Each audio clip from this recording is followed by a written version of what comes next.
mungkin Allah Maha mendengar.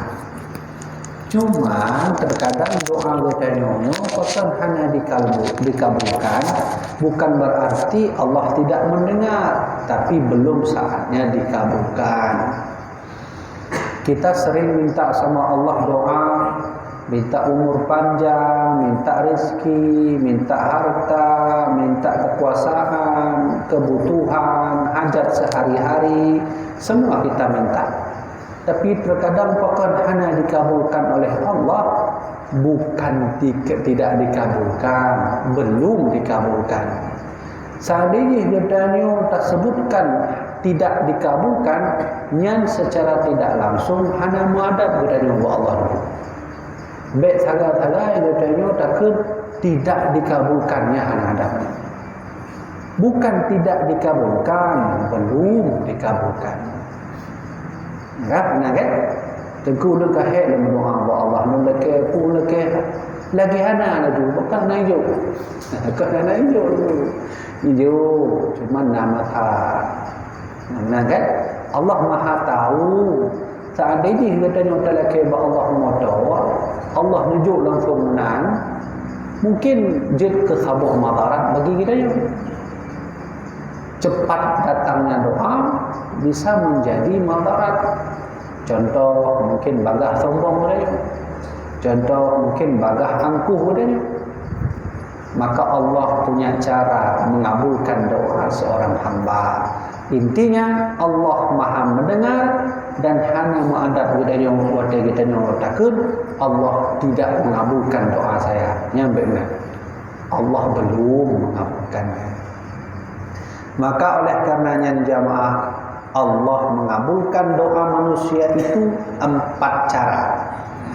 Pertama, apabila seorang hamba berdoa, maka Allah berikan langsung pada hari itu.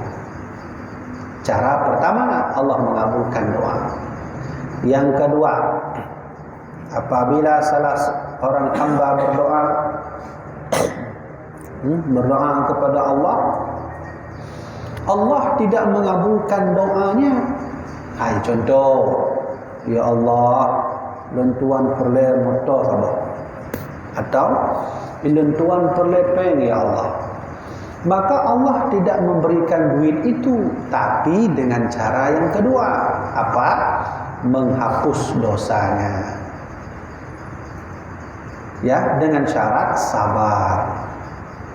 Adapun cara yang ketiga, Allah mengabulkan doa manusia, tidak dikabulkan doanya, tidak dihapuskan dosanya, tapi diringankan azab kuburnya.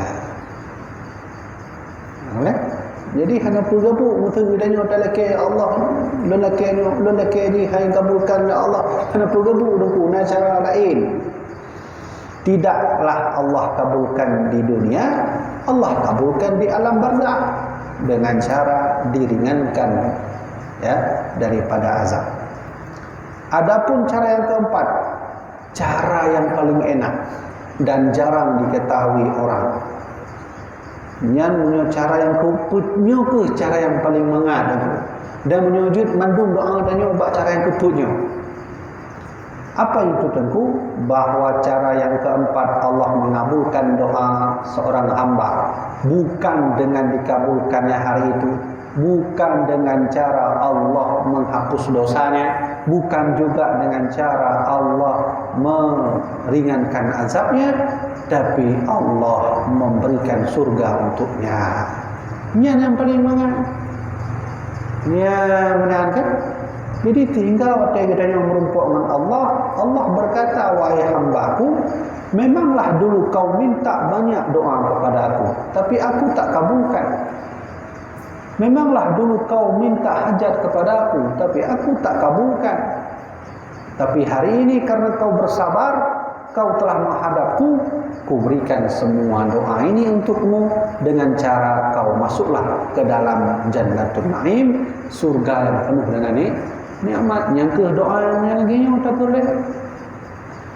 Ya, intinya Allah Maha mendengar. Munya katanya udah kun Allah tidak mengabulkan.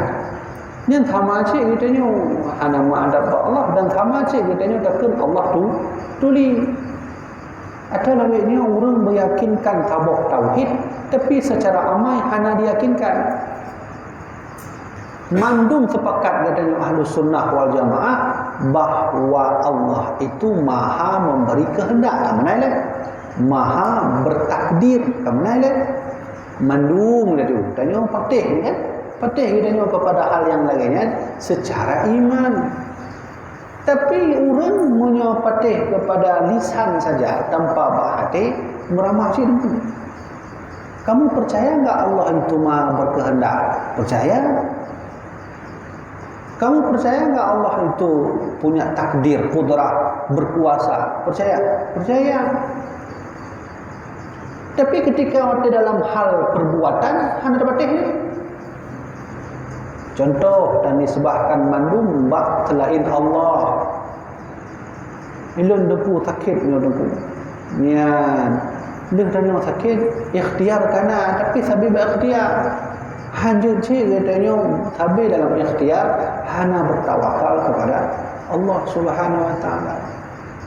Mengejar dunia, cari rezeki untuk anak istri dengan penuh keyakinan, habis waktu tak tidur malam. Terus mencari.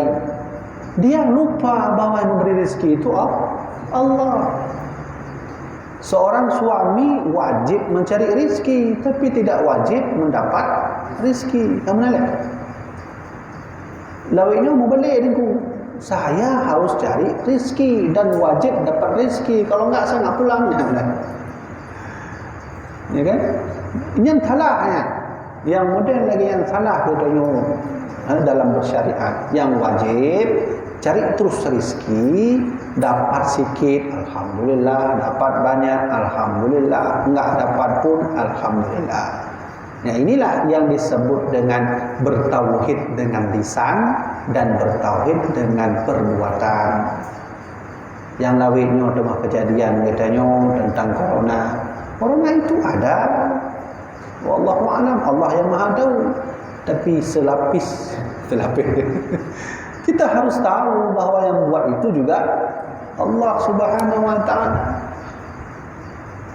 Siapa yang berkuasa menciptakan penyakit itu? Allah. Siapa yang bertakdir? Allah. Siapa yang berkehendak? Allah. Menyomanan tidaklah boleh selalu takut dengan penyakitnya daripada takut kepada Hayati kena mempegang bahawa kita bertauhid dengan lisan tapi tidak bertauhid dengan amalia. Nah, sama lagi doa cinta. Ilun tuan nak pengalaman tentang sabuk cerita dan tuan deh tsunami. Nah, jadi ilun tuannya adalah salah tiga alumni dari Dayah Insafudin. Lalu 2 tahun kan. Jadi saya sekolah di situ. Udahnya tsunami. Jadi nanti orang waktu lu balik Dayak aku nak cok bajai. Hai bajai dia kan bak Dayak kan. Jadi nak orang mak jadi kan teringat dah. Tidak orang. Mungkin orangnya nak tabuh rekor. Kenang tsunami. Habis mandum mana mungkin ahli harta. Sehingga dia menghadap ke langit dia bilang, "Ya Allah, kau tak adil. Kau ambil semua hartaku, kau ambil semua anak-anakku. Kau tidak adil."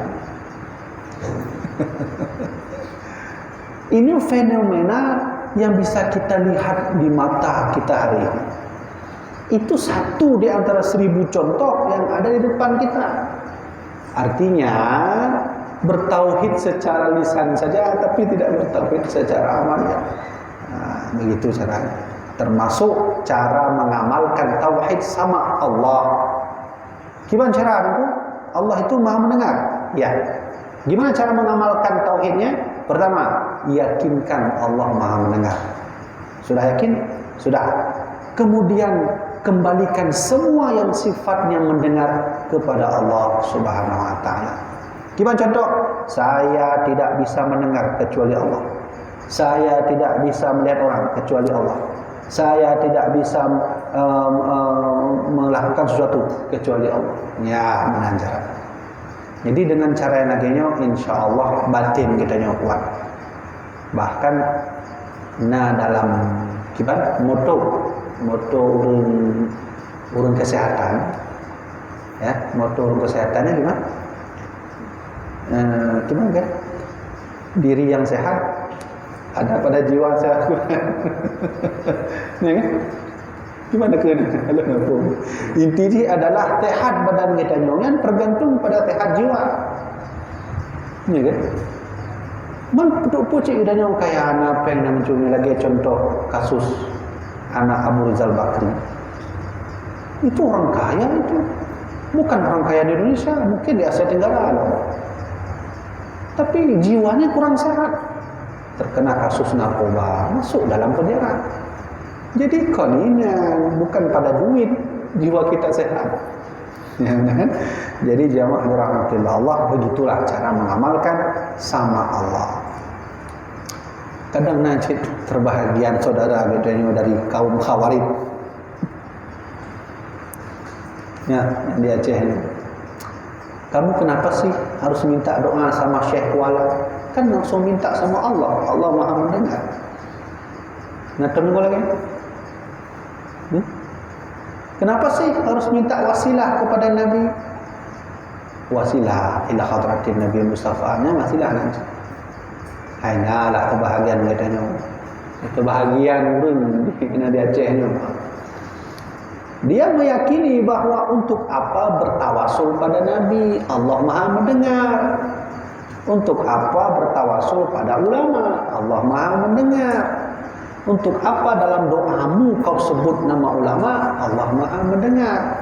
Untuk apa kau datang ke kuburan Abu Yamdawali, kuburan Syekh Kuala? Kan bisa minta sama Allah. Allah Maha mendengar. Nah, telah ya. Ini yang model lagi ni menyangkut akidah. Salah kita juga dengar. Sekilas. Iya juga ya. Benar. Orang menyangkut ilmu nanti begah dia. Oh ni macam tu pun dia abak kubur Abu Dali dah. Mana nak kira Allah Maha mendengar kan? Nah. Gimana? Kita doa gimana? Kadang-kadang rejak ziarah Abu Syekh Kuala, duduk bak kubur Abu Syekh Kuala, duduk samping kuburan Abu Syekh Kuala, berdoa. Menurut sebahagian saudara kita dari Khawarij, garis miring Wahabi, dia bilang bahwa untuk apa datang ke kuburan? Untuk apa berwasilah pada Nabi? Untuk apa berwasilah pada sahabat Nabi? Kan bisa minta sama Allah.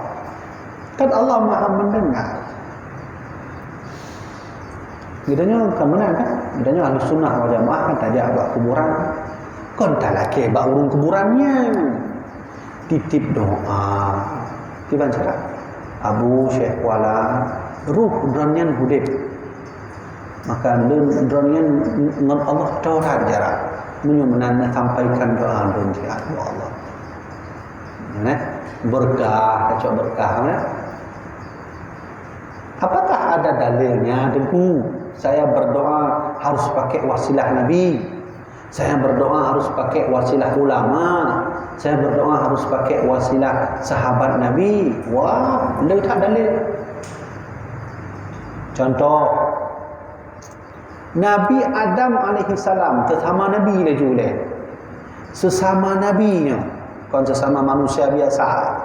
Nabi Adam alaihissalam dalam kitab Al-Mustadrak karya Al-Hafidh Imam Al-Hakim bahwa hadisnya sahih, Nabi Adam berdoa, Allahumma inna natawassalu ilaika bihaqqi Muhammadin lamma ghafartali. Ya Rabbi, as'aluka bihaqqi Muhammadin lamma ghafartali. Ini doa Nabi Adam tu, yang menyujud nak amalkan dia semaya. Kiban puarti dengunya. Ya Allah, wahai Tuhanku, aku meminta kepadamu dengan hak Nabi Muhammad. Yang sesama Nabi. Padahal kan Allah, Nabi Adam dan Allah kan hana jarak kan? Hana jarak kan? Hai pekahan juga. Hai maksudna Wahabi terbuka juga Nabi Adam. Nabi Adam pun Nabi Muhammad pakai kan juga Allah tu. Nabi Adam tahu adab berdoa. Allah bertanya kepada Nabi Adam, "Kaifa arafta Muhammadan wa lam akhluqhu?" Bagaimana kau tahu nama Muhammad, wahai Adam? Aku belum menciptakannya. Ya kan? Yang kena lengkugah ayah-ayah dan tuan hormati. Kenapa Nabi Adam yang jaraknya dekat dengan Allah sudah tak ada dinding sedikit pun harus meminta doa dengan nama Muhammad? Tak boleh yang keanehan bagi kita ni. Punya Nabi Musa kan lagi doa kan? Wajar, Nabi Musa belum pernah bertemu dengan Allah. Cuma dua Nabi yang antara merumpak dengan Allah langsung. Nabi Adam dan Nabi Muhammad. Kami Nabi lain hanya. Tabah keanehan. Yang pertama, kenapa Nabi Adam yang sudah begitu dekat, yang tahu Allah Maha mendengar, harus minta nama Muhammad? Ya. Yang kedua, keanehannya, dari mana Nabi Adam tahu nama Muhammad? Nyo aneh tak niku. Hadis ini hadis sahih, disahihkan oleh Imam Al-Hafidh, Imam Al-Hakim dalam kitab Al-Mustadrak yang lengkap menunjuk referensi. Ini termasuk jamaah online tu, baik telah ke ni pun habis pegang-pegang tentang ana referensi. Ilmu tu menyebut agamanya dan sebut tunjuk referensi. Jadi baiknya anggapan menurut belum ana anu dia menyebut agama menurut Rasulullah dan Allah Subhanahu taala.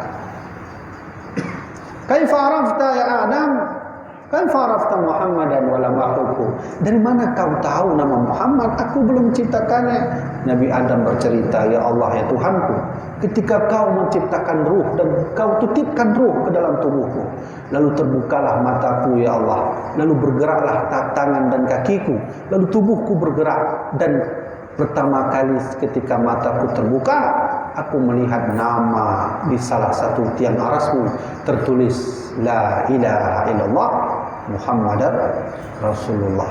Aku tahu ya Allah, tidak ada nama yang paling agung selain namamu. Aku tahu ya Allah, tidak ada nama yang paling baik selain namamu. Tapi aku juga tahu bahwa ketika engkau menyandengkan dengan nama selainmu, itu adalah kekasihmu. Oleh itulah aku meminta, ya Allah, ampunilah dosaku dengan hak Muhammad sallallahu alaihi wasallam. Nabi Adam tu, bedanya Nabi kan, Rasul kan. Menyamunan tang wajib bagi kita nyatakan doa dengan nama Nabi Muhammad. Mandung doa. Apa mau minta doa isteri tambah lagi pakai Nabi Muhammad apa? Nabi Muhammad juga benar-benar kan. Walaupun kadang hanya kabulkan belum dikabulkan. Sudah? Lalu Allah berkata, "Laula Muhammad ma khalaqta ya Adam." Kalau bukan karena Muhammad, aku tak mau menciptakan engkau wahai Adam. Ya. Maka doauni, berdoalah kepada aku Adam dengan nama Muhammad. Niscaya akan aku kabulkan. Ya. Oleh karena itu, para ulama Ahlus Sunnah wal Jamaah mengambil hadis ini sebagai dasar dalil menyomenan kita mendoa pakai dengan Nabi Muhammad. Itu sesama Nabi. Selain Nabi, nah ada Umar bin Khattab, hadis Muslim sahih lagi. Ketika Umar bin Khattab terjadi di masa pemerintahan beliau kemarau selama 2 tahun. Dalam riwayat bencana paling lebak masa Umar. Bencana paling lebak. Gempa bumi di masa Umar. Bahkan pernah terjadi suatu hari gempa bumi, lalu Umar turun bawa tongkat. Apa kata Umar? Ana adilun. Laula ana adilun. Saya orang adil. Kalau bukan saya orang adil, fawaidun li Umar, celakalah Umar. Uskuni, diam kau wahai gunung, diam. Mudah negara ini mau diam. Bumi pun bersaksi Umar orang adil. Mudah-mudahan ada kemudian. Biu kan gerak-gerak aja. makin parah loh. Yang benar 5 skala Richter, minta maklum tiplung kan. Ya kan? Coba dengarkan doa Umar bin Khattab ketika kemarau 2 tahun berturut-turut tak berhenti. Dalam hadis Muslim, Umar berdoa, Allahumma inna natawassalu ilaika binabiyyina fatasqina. Nah, hadis Muslim sahih. Ya Allah, kau turunkan hujan ya Allah. Ketika dulu ya Allah kami bertawassul berdoa kepadamu. Dulu kami meminta dengan hak Muhammad, fatasqina, engkau turunkan hujan ya Allah. Tapi hari ini tak ada lagi Nabi Muhammad. Nabi Muhammad sudah wafat ya Allah. Allahumma inna natawassalu ilaika bi ammi nabiyina. Ya Allah, memang dulu aku pernah minta turunkan hujan dengan berkah Muhammad, tapi hari ini tak ada lagi Muhammad, yang ada pamannya ya Allah. Maka dengan berkah pamannya ini ya Allah, fasqina, turunlah hujan. Lalu para sahabat bersaksi ketika itu, hujan pun mulai turun. Yang menjadi keanehan bagi kita, Umar itu sangat percaya Allah Maha mendengar. Umar itu ahli surga, dijamin. Umar itu dengan Allah, hana jarak lainku, memang tahu dengan Allah. Tapi kenapa tak langsung minta pada Allah, harus minta nama Nabi Muhammad, dan hana Nabi Muhammad wasilah ke pamannya. Inilah para alim ulama menjadikan dasar dalil ini sebagai doa wasilah. Menyumunankan katanya tabi-tabi dah baca wasilah ila hadratin Nabi Mustafa sallallahu Muhammad Rasulullah, itu wasilah. Al-Fatihah mana le Fatihah dah baca lo, wa ila furu'ihi wa usulihi. Ya, le masyayikhil kiram, Syekh Tom contoh, Syekh Abdul Rauf As-Sinkin. Okey, itu kan sesama sahabat tengku. Yang lain sahabat ada? Selain sahabat? Selain sahabat, selain Nabi, selain tabi'in, orang ulama ada? Ada. Imam Syafi'i pernah di suatu hari mengalami masalah untuk menentukan hukum ijtihad. Karena tak menemui jawabannya, beliau tutup mata, pergi ke Imam Malik, solat 2 rakaat di kuburan Imam Malik, duduk Imam Syafi'i. Ketika itu beliau mendapat ilham dari Allah. Berkah Imam Malik. Tahu yang cok berkah ya? Imam Syafi'i. Menyomenan tanya cok kesimpulan. Allah memanglah maha mendengar, tapi perlu ada cap surat. Cap surat itu dari Nabi. Nabi Adam berdoa pakai cap surat Nabi. Sama lagi namanya proposal Pak Gubernur, nunjuklah proposal. Perlu inang. Ini kayak kalian Pak Gubernur kan. Tapi kan ada cap ni. Ini yang perlu nyo kudu. Kon Pak Gubernur dia anak tu perlu kon abangnya nyo perlu. Itu cap namanya. Apa kan? Jadi ya amaliyah ulama Ahlussunnah ini semua ada dalilnya. Nah, tengok mengenai untuk pun doa nak pakai dalam wasilah hana punya habis mandum kalau tunjuk dalil-dalil hadis sahih lah, kecuali yang sebutkan hadis dhaif palsunya nak pun dengar apa lu menyamakan hadisnya balun ada lanjut. Nah baik, selesai bahwa Allah itu maha mendengar. Ats-tsalitsatu asyar al-kharsu wa fi ma'nahu al-bakam. Adapun yang ke-13 al-kharsu. Kharsu itu maknanya al-bakamu wa huwa dittul kalam. Al-bakamu artinya anjir berapa aku tuli. Bisu. Allah itu mustahil bisu. Lawan dari bisu adalah al-kalam. Allah maha berkalam-kalam. Menyebut bahasa dengan awam, Allah itu berkata-kata. Nyopih na masalah ini. Kenapa buah masalah ini? Yang alhamdulillah pada beberapa pertemuan kita ngaji di Masjid Baitur Rahim sudah kita selesaikan masalah tentang kalam Allah. Bukan kalam Allah yang bermasalah, cara pandang orang berfikir tentang kalam Allah. Apa salah satunya? Para alim ulama sepakat bahwa kalam Allah berkata-kata itu laisa biharfin wala bisautin. Allah kalau berbicara tidak ada huruf, tidak ada suara. Kenapa? Kalau Allah berbicara pakai suara, suara makhluk. Allah mustahil membutuhkan makhluk. Kalau Allah berbicara pakai huruf, maka sungguh huruf itu makhluk dan secara otomatis Allah butuh makhluk. Bagaimana? Imam Sanusi, imam pengarang kitab Jawharatul Tauhid, pengarang kitab Mufti Mesir, Muhammad Al-Fadhil murid tidak dengan huruf dan suara. Pertanyaannya adalah Al-Quran yang kaidamu. Katanya Al-Quran itu firman Allah tentu. Ya, firman Allah. Membuna dan pegah bahwa firman Allah hanya huruf sedangkan Quran huruf. Mandra pegah guna bahwa Al-Quran hanya suara sedangkan Quran suara. Berarti Allah Quran itu makhluk atau firman? Ya, kemudian ini menjadi polemik yang pernah terjadi pada masa Imam Hambali, sehingga Imam Hambali dihukum mati waktu itu, masuk penjara. Ini juga yang pernah terjadi pada masa Imam Syafi'i, sampai Imam Syafi'i juga masuk penjara karena mempertahankan bahwa Al-Quran itu firman, bukan makhluk. Okey, dan punya kamu kepining. Punya teori dasarnya Allah itu berkalam, berkata-kata, tidak ada huruf, tidak ada suara, titik.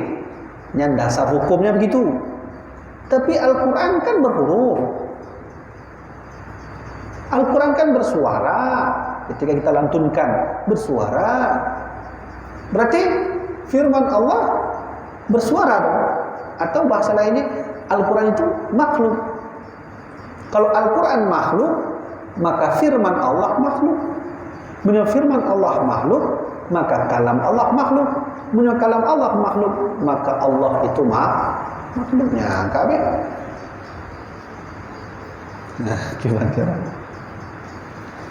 Kalian belum curah kiban proses turunnya Quran? Nan lon tinggal ni lon nan curah ni betul lek no kajian. Ha? Ide ya? Oh ya kan. Kan nan curah ni proses turunnya Quran. Belum. Nah, nak jelaskan. Tauhidnya menyatakan dosa dulu mana lagi ada nyobuk. Jak terulang raport tu 6, matematika 6, biologi 2. Anak punya anak dosa apa? Tanya orang cik bangga dong. Kenapa? Yang penting tauhid boleh. Nyaw kan? Ya, mari kita bahas turunnya Quran dulu. Quran itu dasarnya adalah dari Allah. Nah, karena kita sepakat semua dari Allah. Allah melantunkan kalamnya itu kepada qalam namanya. Qalam. Tidak ada satupun yang bisa melihat qalam ini kecuali Nabi Muhammad SAW ketika beliau menuju ke Sidratul Muntaha ditemani oleh Jibril. Lalu Nabi Muhammad sedang naik ke Sidratul Muntaha, terdengar suara goresan yang keras. Nabi berkata, Jibril, itu apa? Kenapa terdengar suara keras-keras? Kata Jibril, itu qalam Muhammad sedang menulis takdir-takdir manusia. Ya, cuma Nabi yang tahu. Maka tugas dan fungsi qalam ini menulis, umumnya begitu. Lu pakai bahasa umum tentang banyak. Ambek dah perincinya kerana hantam dah kala. Ya, qalam. Allah lantunkan firman-Nya ke qalam. Maka dari qalam ini tertulislah nanti ya ke Lauh Mahfuz. Lauh Mahfuz. Ya, ini. Lauh mahfud. Apa itu lauh mahfud? Bahasa umum bahasanya papan lah, bahasa katanya. Atau tempat, panjangkan, tempat tercatatnya segala makhluk, tempat catatan lah, mana? Ya, mana? Sudah. Kemudian lauh mahfud, untuk menjelaskan satu persatu. Dari lauh mahfud, maka Allah perintahkan kepada Jibril untuk mengambil Quran. Jibril. Nah. Sudah? Maka Jibril turun ke hati ke Rasulullah, turun ke satu langit namanya Baitul Izzah. Baitul Izzah. Ini namanya Baitul Izzah. Di mana Baitul Izzah? Di antara langit dan bumi. Transit. Setelah itu dari Baitul Izzah, maka langsung ke kalbunya Rasulullah. Nyupai yang tulis kalbu, karena Nabi hanya membaca. Nabi itu ummi, tak bisa menulis, tak bisa membaca. Kalbunya Nabi, kalbun Nabi. Sudah dari kalbun Nabi ini, maka turunlah ke umatnya sampai hari kiamat. Sudah. Yang perlu dijawab, dirincikan di sini adalah kapan munculnya huruf? Munculnya huruf itu kapan? Nih huruf ini. Huruf ini makhluk. Tak mungkin Allah ke sini. Huruf itu muncul pada generasi terakhir umat. Jadi tak mungkin bahwa Allah itu berbicara dengan huruf, padahal jaraknya sudah jauh. Umat. Ya. Disinilah umat ketika mendengar Nabi baca Quran, Nabi membaca, melafadzkan Quran, melantunkan Quran. Nabi hanya jauh buku dan baca Quran. Nabi tidak begitu memberikan Quran pada sahabat. Kena oleh sahabat duk mandur, nundung. Maka Nabi lantunkan Quran. Belum berhuruf lagi. Kapan munculnya huruf? Tepat pada masa Nabi juga, tapi jadi buku, jadi mushaf pada masa Umar bin Khattab yang disetujui oleh Abu Bakar As-Siddiq. Berarti hanya mungkin tak pegah je. Allah itu berfirman dalam Quran, sedangkan Quran itu berhuruf. Berarti Allah itu memiliki huruf, maka Allah itu makhluk. Tak tunggu. Jadi mustahil Allah berkalam-kalam dengan huruf. Kalau begitu, poinnya adalah Quran itu firman, bukan makhluk. Nya, Quran. Lu bayang jarak tu. Nyo pernah lun tuan sampaikannya akidah katanya berkenaan tentang kalam. Ya memang katanya punya tabut badaya. Kalam itu artinya apa? Berkata-kata. Dalilnya apa? Kalau Allahu Musa taklima titik kabeh. Kan benar cara kita nyebut gawai kan? Tapi panjang tentang masalah itu. Ini masalah yang timbulkan. Coba, yang mana disebut makhluk pada Al-Quran ini? Ini makhluk tahun berapa ini diciptakan ini nyolapnya? Ini makhluk ini. Kertasnya makhluk. Kemudian huruf juga makhluk. Semuanya makhluk. Sekilas memang ini semua makhluk. Terus yang disebut Quran firman itu yang mana itu, Bu? Yang mana? Kamu lihat? Ini apa kan? Ulang tiga. Ini makhluk.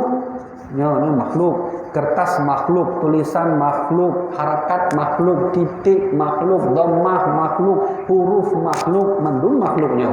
Halaman makhluk, kaligrafinya makhluk, mandum makhluk.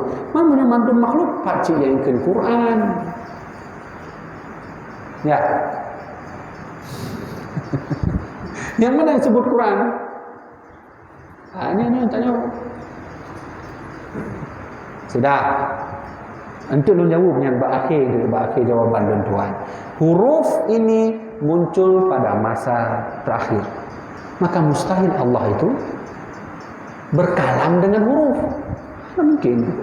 Satu lagi, bersuara. Allah itu mustahil jika berkata-kata dengan bersuara, sautun dalam bahasa Arab.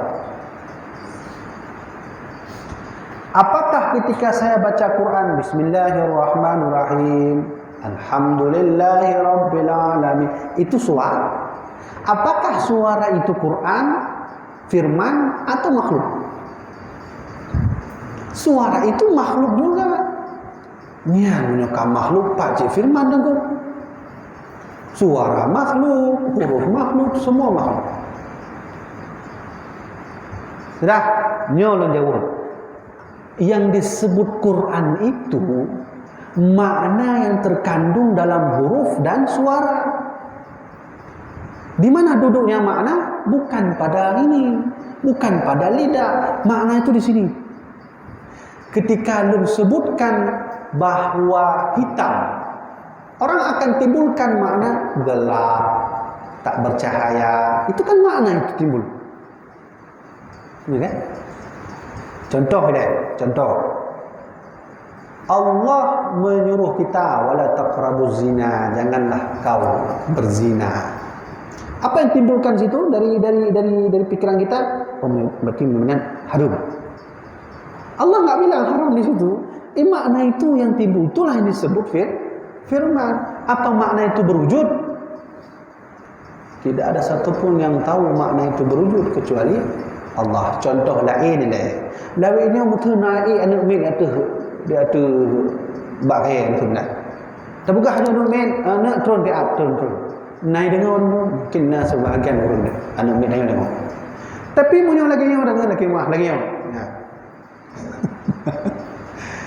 Ini kita sedang menasihati makna lagi yang juga.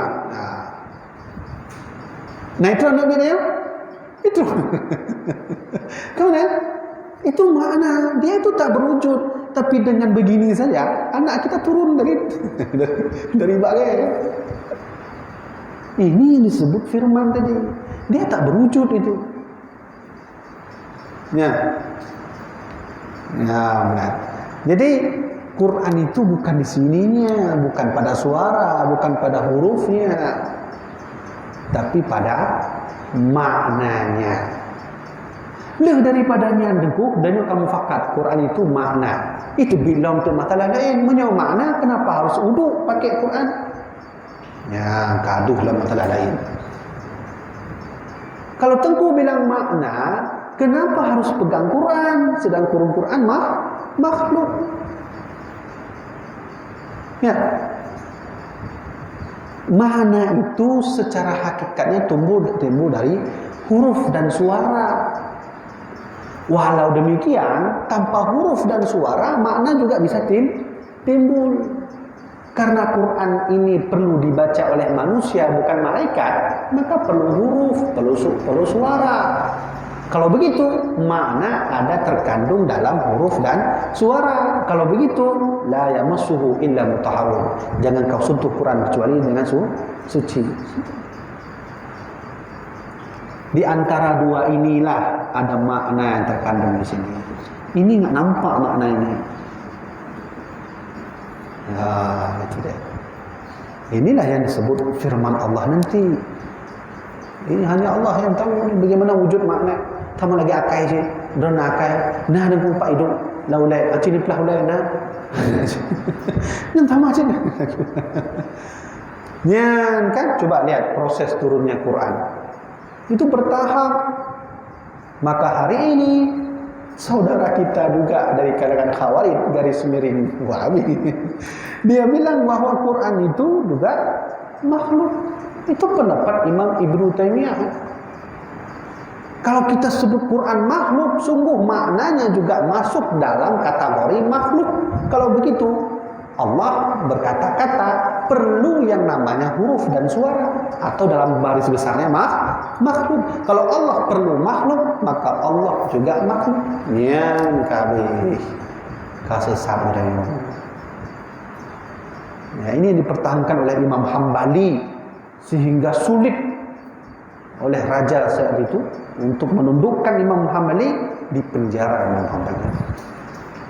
Nah, jadi alhamdulillah kita di Aceh Ahlussunnah wal Jamaah, bukan Khawarij, bukan Syiah.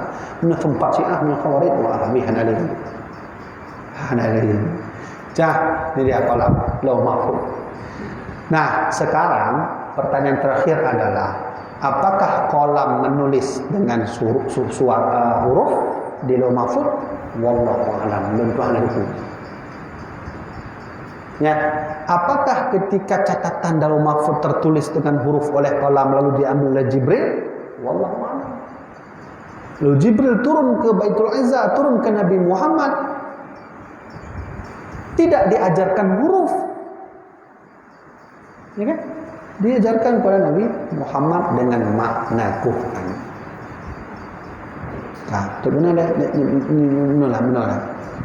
Gambaran umumnya begitu.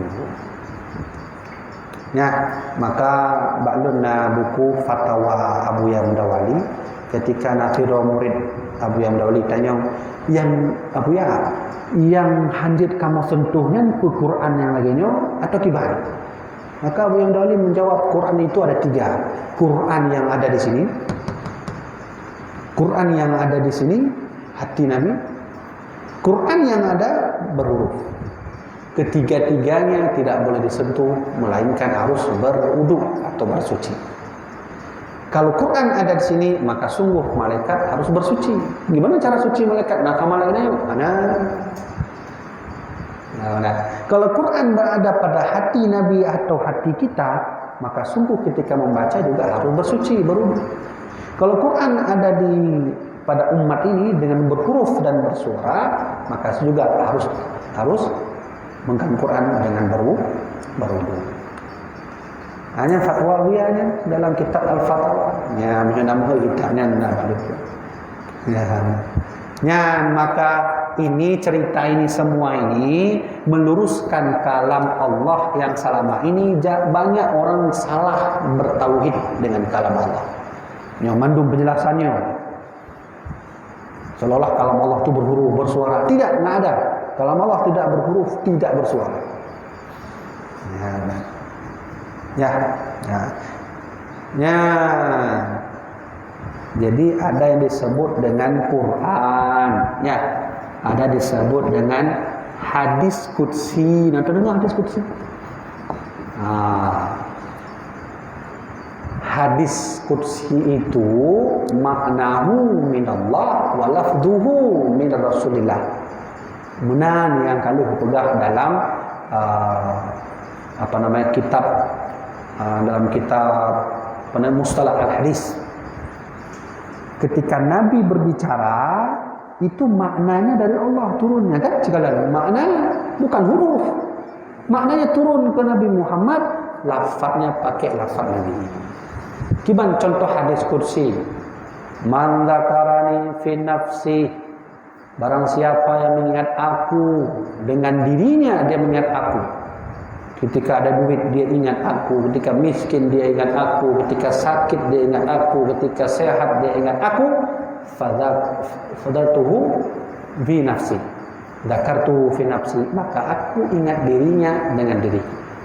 Itu hadis qudsi.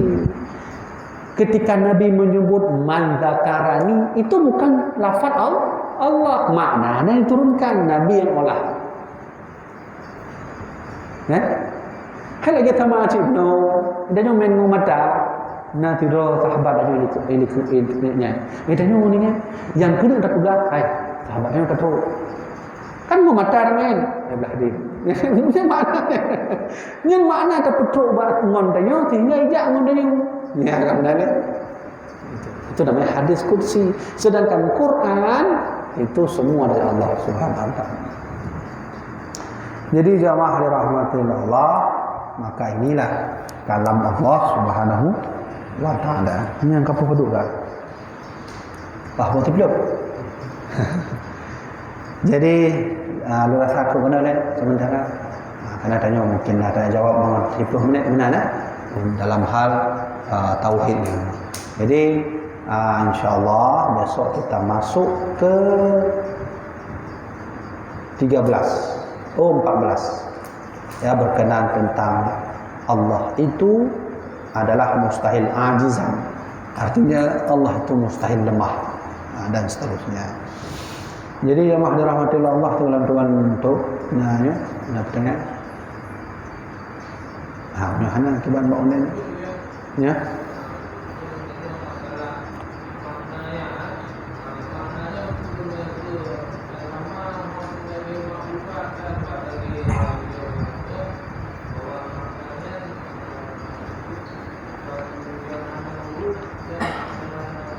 Anak suara.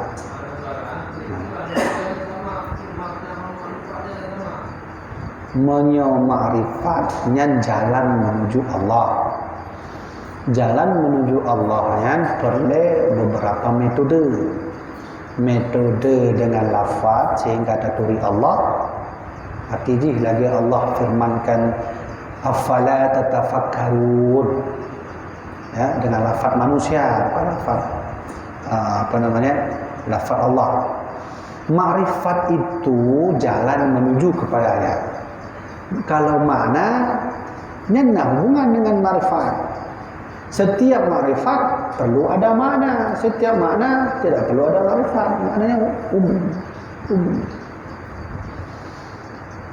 Ya, umum ya. Ya, dan dia nenturi Allah, dia tunggu kiban cara lempik mata. Maka deh ju makna-makna langit, maknanya kan? Deh. Maka setiap makrifat perlu makna. Makrifat itu jalan menuju Allah. Kalau makna apa definisinya? Makna itu sesuatu yang kita pahami tanpa ada suara dan huruf. Mufhum majuna. Lagi tekalan bak pisang, kabru bak pisang. Bak pisang itu mengeluarkan makna, menyumenantu makna ini takirangoni. Benar kan? Hai pulang contoh lain. Dek katanya. Tak kalau mana goreng ni atas meja. Tak kalau mana goreng ni tebit makna. Pajuh. Ni dek pajuh. Ni kan dia cuba dapur tu pajuh.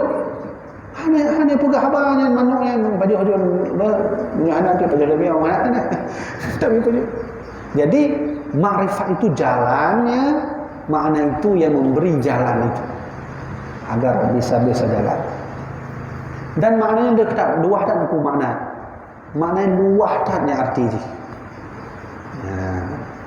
Makna luah.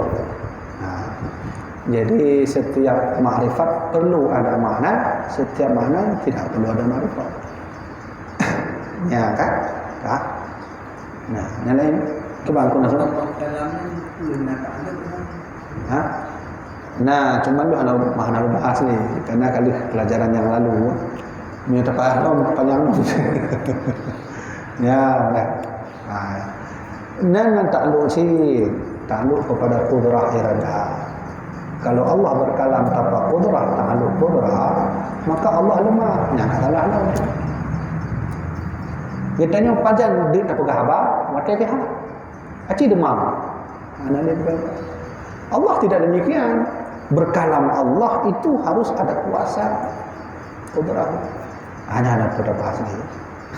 Dan kali kan, ini yang singkat-singkat untuk dijelaskan oleh Imam oleh Syekh Muhammad Fadhali. Jelaskan singkat saja. Yang rinci-rinci sudah lewat.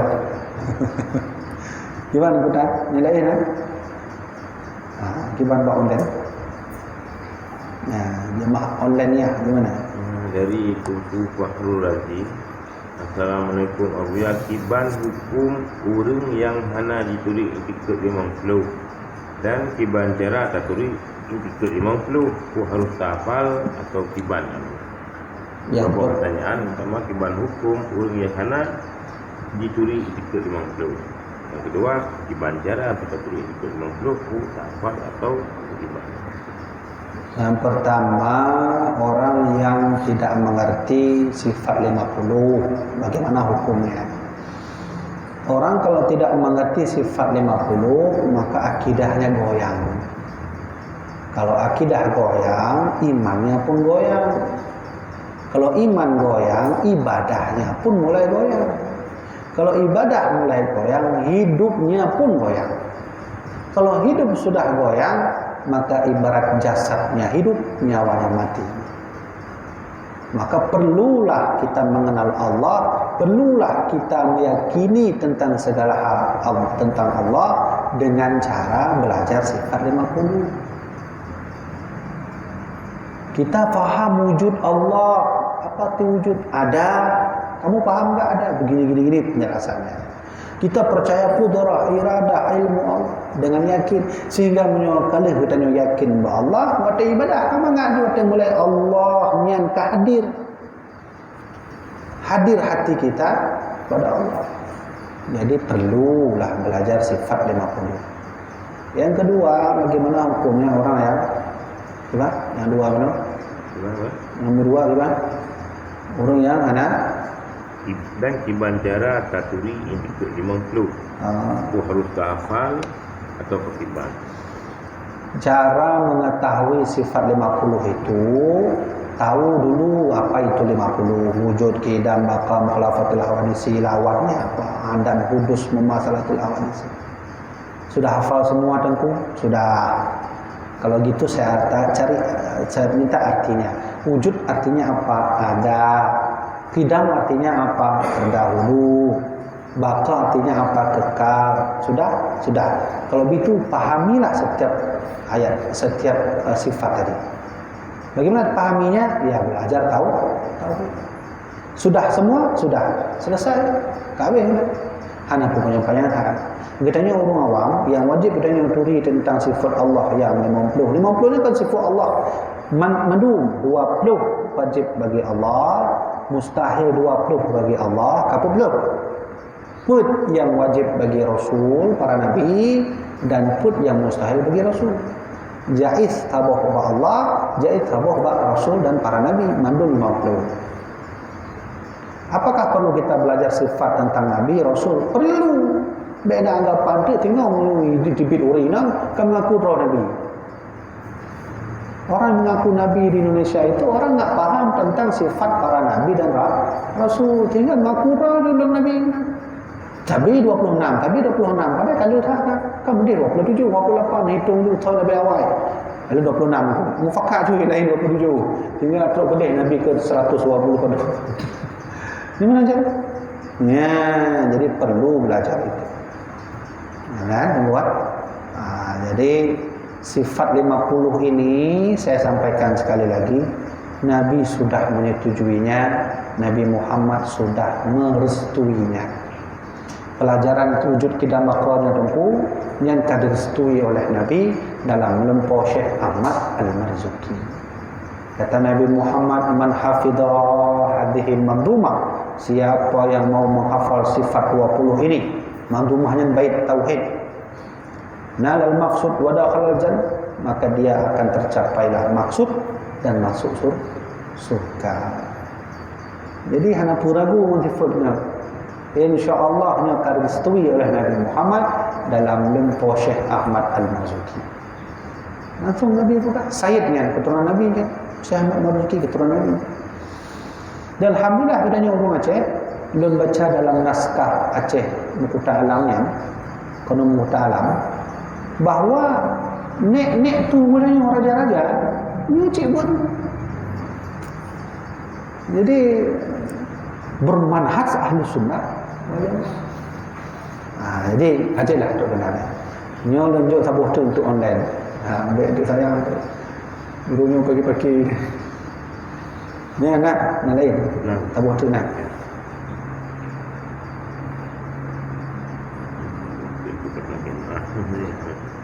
Nyo dari tuanku, apa hukumnya seseorang yang selalu berbicara tentang agama, bahkan dirinya menjadi khatib, menjadi ustaz, bahkan menjadi pengisi kajian-kajian agama, tetapi bagi anak-anaknya sendiri tidak dididik di tempat pendidikan ilmu agama semisal dayah. Bahkan terkadang anaknya yang perempuan menjadi anak kos yang jauh dari orang tuanya hanya untuk pendidikan non-agama. pertanyaan ini termasuk kepada orang tua yang lain. Terima kasih ya Buya. Ya, intinya tidak ulama atau ustaz atau tengku yang mufhum agama, tapi ana penuh agama ana inti kan. Kaburan maqtan indallah am taqulu ma la taf'alun. Jadi Allah berfirman dalam Al-Quran, kaburan maqtan indallah am taqulu ma la taf'alun. Allah itu paling tidak suka orang yang banyak berbicara tapi perbuatannya sedikit dari perbicaranya itu. Punya bahasa orang yang dakwah agama tapi jarang dia mengamalkan apa yang dia bicarakan itu. Ini langsung dari Allah Subhanahu wa taala. Dan yang kedua dari hadis Nabi, dan kutip hadisnya dari kitab Ahmad Al-Hashimi, Said Ahmad Al-Hashimi, Mukhtar Al-Hadis, bahwa tengok kata Rasulullah, le urang yang yalbisul anbiya, banyak orang yang berpakaian seperti para nabi, berjenggot panjang, lalu putih mukanya, mengamalkan tahajud, tapi amalnya seperti Firaun ya. Seperti Firaun. Maka lun tertarik tak dengan Raja Sultan Ali Muhammad Shah, telah tidur raja dia. Apa kata beliau ketika menulis Qanun Muqtalam, bahwa orang yang paling jelek itu adalah mereka yang berpakaian seperti para nabi, perbuatan seperti Firaun. Jadi hal-hal yang wajib kita perlu ketahui. Belum kaji ke ayah tentu. Apa sih yang wajib bagi saya untuk ajarkan anak? 3. Tauhid, tasawuf, akhlak.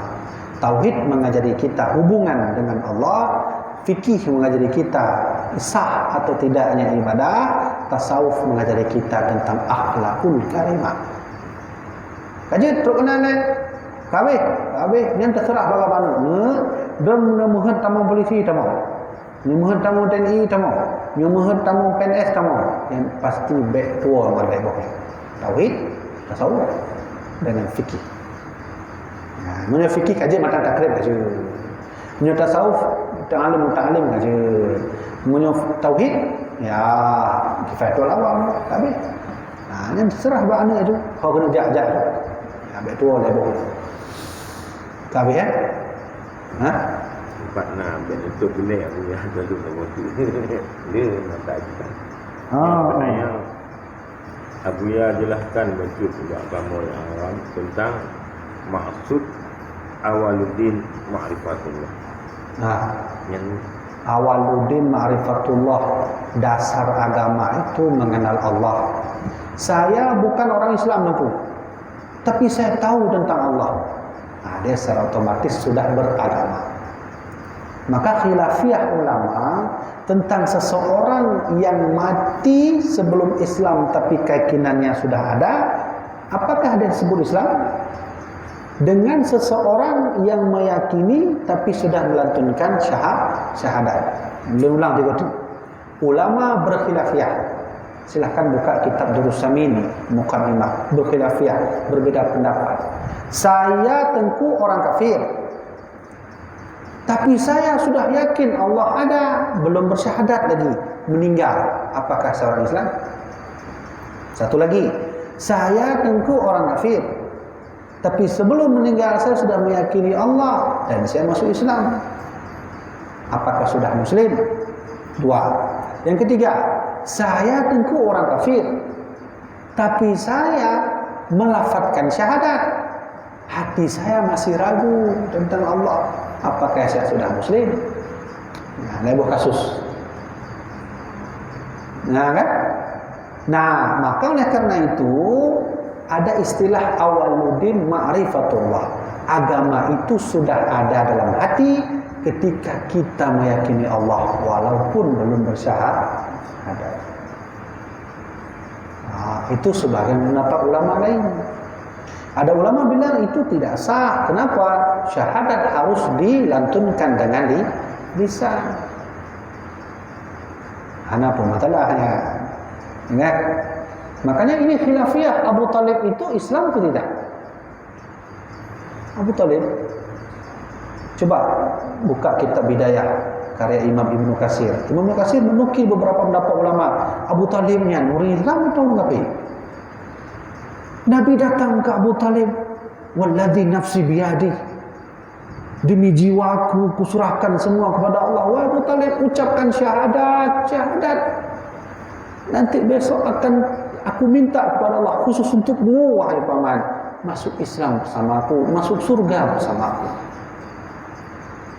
Tidak dijawab oleh Abu Talib, sehingga sampai meninggal. Turun ayat waktu itu, innaka la tahdi man ahbabta walakinnallaha yahdi man yasha. Muhammad, seberapapun kau cinta kepada orang, kau tak akan bisa beri hidayah kepada orang lain. Hanya Allah yang beri hidayah. Menurut sebahagian ulama yang dinukil oleh Imam Ibnu Katsir, Abu Talib sudah Islam, tapi tidak melantunkan dengan syahadat lisan dalam hati. Hana mungkin Rasulullah disuruh untuk menyebarkan dakwah. Muhammad, terserah kau, berdakwah sesuka hatimu, aku akan melindungi kau. Itu sesungguhnya beliau sudah mengakui agama Muhammad, cuman malu diungkapkannya. Satu. Yang kedua, dasar para alim ulama menyebut Abu Talib sudah Islam walau tidak lisan syahadat, agar tidak goyang dan goyah Mekah pada saat itu. Seandainya Abu Talib mengucapkan syahadat, lebih parah lagi kafir Quraisy menyiksa Nabi Muhammad. Maka disimpan dan seterusnya. Mudah-mudahan awaluddin ma'rifatullah, dasar agama itu sudah ada kalau kita sudah mengenal Allah. Berarti mudah-mudahan tergantung badannya dari lahir kan umum Islam. Nah, agama Allah dia hana ada. Apakah hana? Dah nanturi Allah. Apakah nanturi Allah? Pomlah. Mudah dia diabud, hai dia. Hana nanturi Allah itu sembahyang ketinggian puasa hana ni. Nian hana agama ni. Walaupun KTP agama tapi hati belum ada agama. Patut menoleh. Tak boleh sampai tertidak. Kita harus konsisten waktu pas jam 10. Nah, jadi jamaah dirahmati oleh Allah. Ya, lakemah insya-Allah menang mandung akan ubah sistem. Mudah-mudahan mandung kajian tuan dan yang piuh buat. Jadi lu tetap tijin. Lupa mata lu tu buat tijin. Jadi 40 minit dengan tolong untuk mutar piuh habis. Jadi ada jeda untuk tanya jawab. Atau tuan pakai YouTube tabung tu khusus tanya jawab Islam. Jadi kajian terkenal jamaah dirahmati Allah, mudah-mudahan bermanfaat bagi saya sendiri. Kajian ini bermanfaat bagi jamaah dirahmati Allah. Semoga kita diselamatkan oleh Allah baik di dunia, dalam kubur nanti sampai di akhirat kelak. Wallahu a'lam bishawab. Sallallahu ala sayyidina Muhammad sallallahu ala wasallam.